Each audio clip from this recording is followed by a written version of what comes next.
Hello, my dear friends. How are you doing? Hope you are having an amazing day and not having to deal with drama. Ready for new stories I have for you today? Let's go to the first one. And don't forget to listen to the end of the story, guys, to hear my insights. Enjoy the stories. And don't forget to like and subscribe. And of course, don't forget to leave a comment.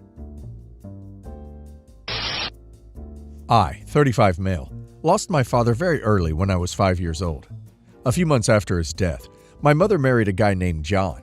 John already had 2 teenage boys, and he didn't want to raise me because he never wanted to be a girl's father. My mother, like a good mother, abandoned me with my aunt and took my brother, 8 by that time, with her to live with her husband. John was a man with a lot of money, and he always spoiled my mother and brother, but he never bothered to get me even a Christmas present. My mother didn't do anything for me either. She came to visit me once a month and didn't even call me at Christmas or New Year's. I always called, but many times she didn't answer. My aunt was a woman who couldn't have children. Because of that, she and my uncle raised me as if I were their daughter, not missing anything for me. Even without much money, I accumulated some money from my job I had during high school, and I earned a small amount from my aunt, which was enough for me to pay for my college. At the time, I graduated in computer science and went to work in a good company earning a great salary. But 8 years ago, I received a much better job offer in a large company, one well known for having great hardware products. In that time, I accumulated a lot of money and helped my uncle and aunt renovate their house, and I always sent them a nice amount even if they told me to spend it on myself. I currently live alone in a great apartment with an estimated value in the millions. Recently, my mom called me on my Instagram. I post a lot of pictures of trips and fancy places I go. It's not hard to find me. She asked if we could meet to talk and reevaluate our relationship to forget the past and move forward as mother and daughter. I have a soft heart, so I took it. I thought it would be an opportunity for us to talk and finally create a bond I always wanted. She made an appointment at a restaurant downtown and met there. When we got there, she hugged me, kissed me on the cheek, and said she missed me. We talked about my life, and when I asked how hers was going, she started to talk about how bad she was. Apparently, she divorced John, and my brother didn't want to keep her as she is now poor.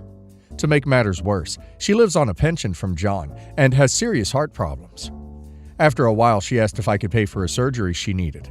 The surgery was quite expensive, quite a lot. I told her I wouldn't pay as I wouldn't feel good doing that. She yelled at me in the middle of the restaurant, said that I was a terrible daughter and that I was going to let her die, though I could pay for her surgery. I left there very embarrassed. When I told my aunt, she said it was my decision, but remarked that I have plenty of money to pay and that it wouldn't affect me financially. I don't want to do this because she has never been a mom to me, but I need to ask, am I the a-hole? How dare she? She abandoned OP as a child for some man she had just met, not only because he didn't want kids, but because he didn't want a daughter. For that reason, she separated OP from her brother and ignored her. How she has the audacity to ask for anything is beyond me. And I will never understand why people like her think that screaming and calling someone names will make others change their mind in wanting to help. Even if OP did give her the money, based on her behavior, it's not likely she would keep in contact with OP afterwards, unless she needed more money down the road. If OP's sole reason for giving her the money is because OP has plenty to give and wants to do something good, there are plenty of charities OP could donate to that are much more deserving than her. And now let's hear the community's opinion.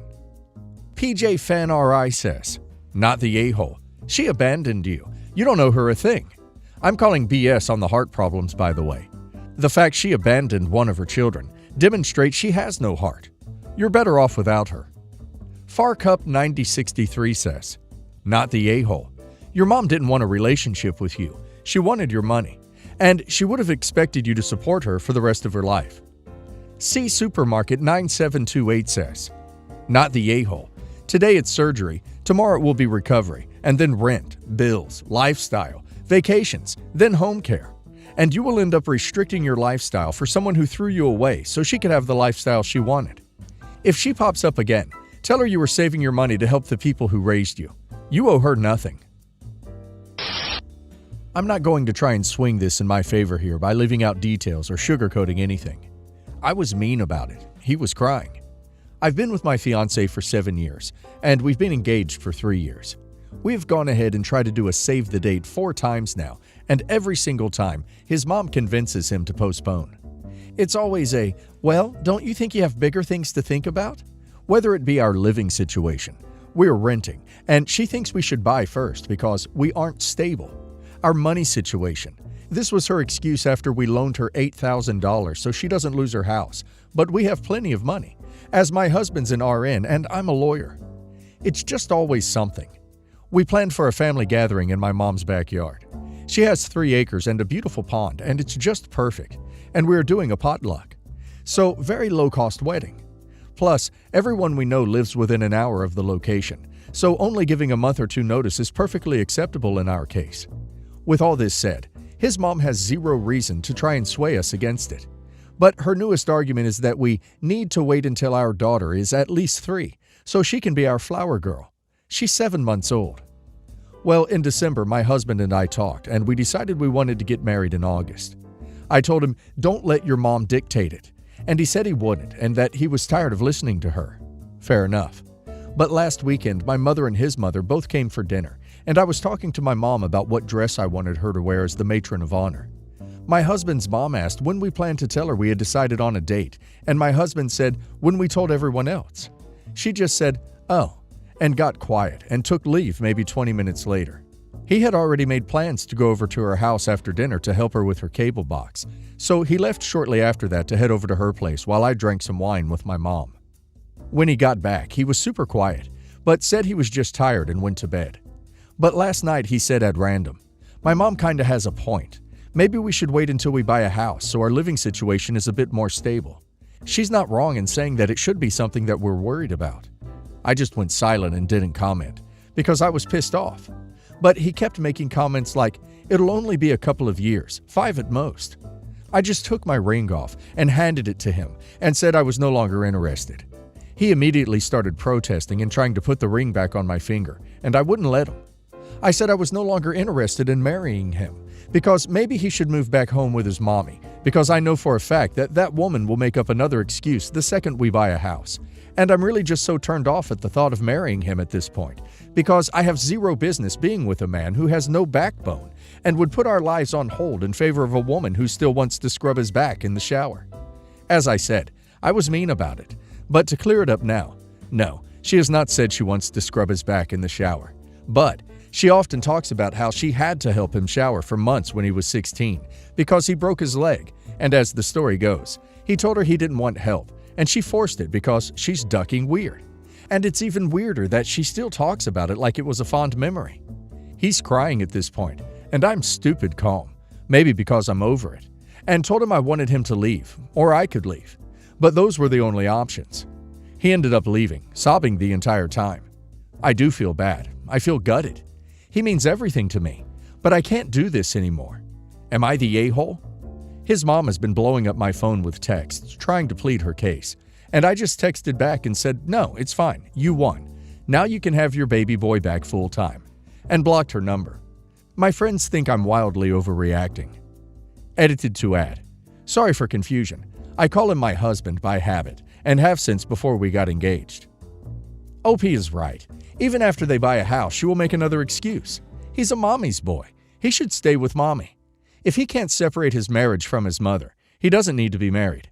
Sadly, he had the chance to stand his ground and failed for the last time. OP needs to stand her ground. And now let's hear the community's opinion. Fire or Water Kai says, not the a-hole. People think that when a relationship really ends, it's this huge production. But in reality, it's quieter, just like what happened here. I don't know who would honestly tell you you've overreacted, because you finally got fed up with his mom literally dictating how 2 adults with careers and a child will live their lives. I don't know how you didn't leave sooner. Top Putt 1541 says, he's crying at this point and I'm stupid calm, maybe because I'm over it, and told him I wanted him to leave, or I could leave. That's what done looks like. You had a moment of clarity.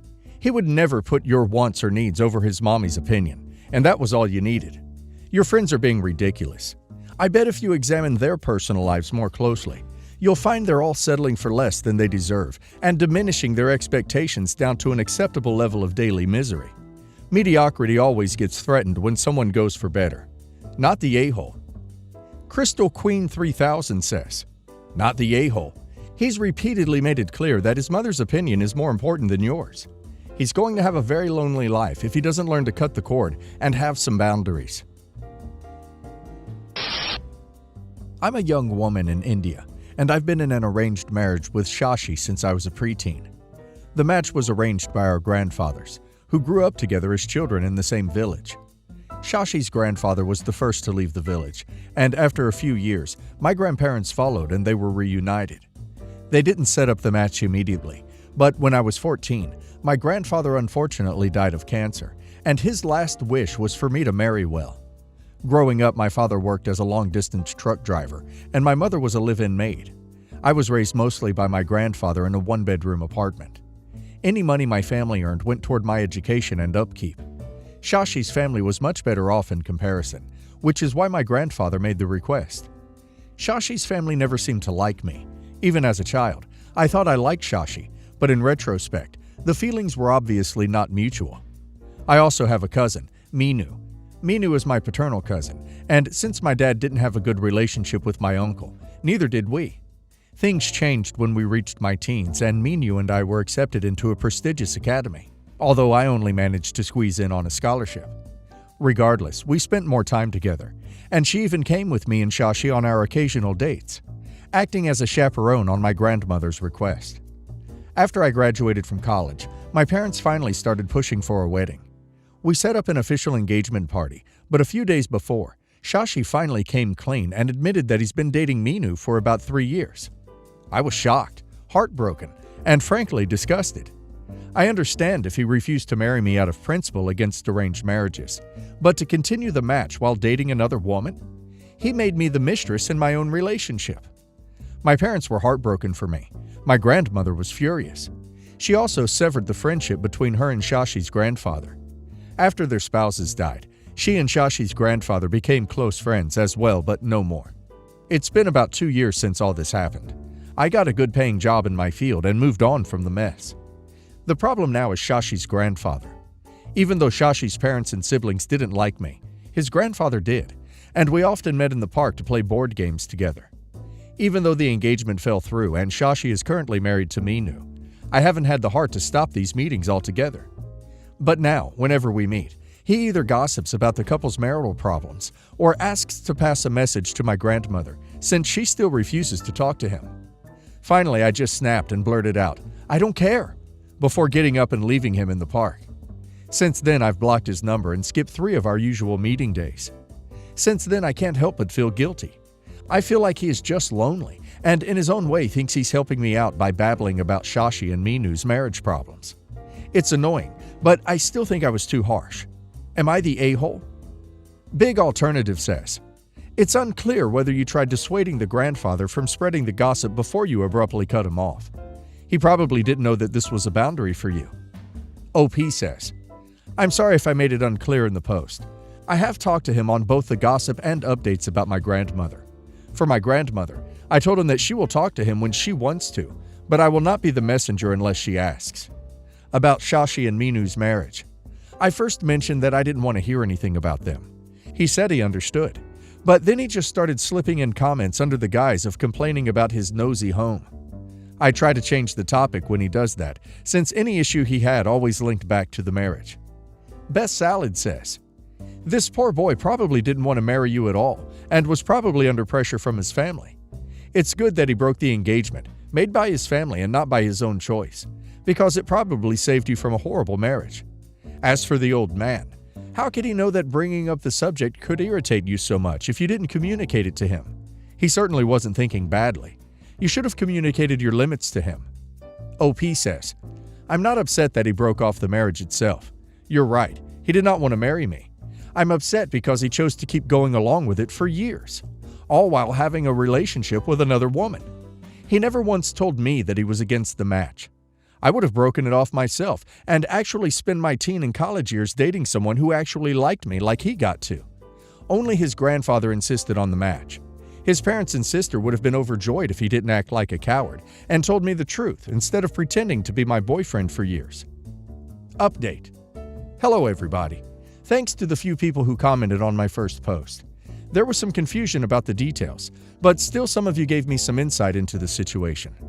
While I did tell Shashi's grandfather to stop mentioning Shashi's marriage with my cousin, in retrospect, I realized that I was more firm about the matter with my grandmother and him in comparison. Before, I thought he was trying to be sly by sneaking in mentions of Shashi's marriage problems.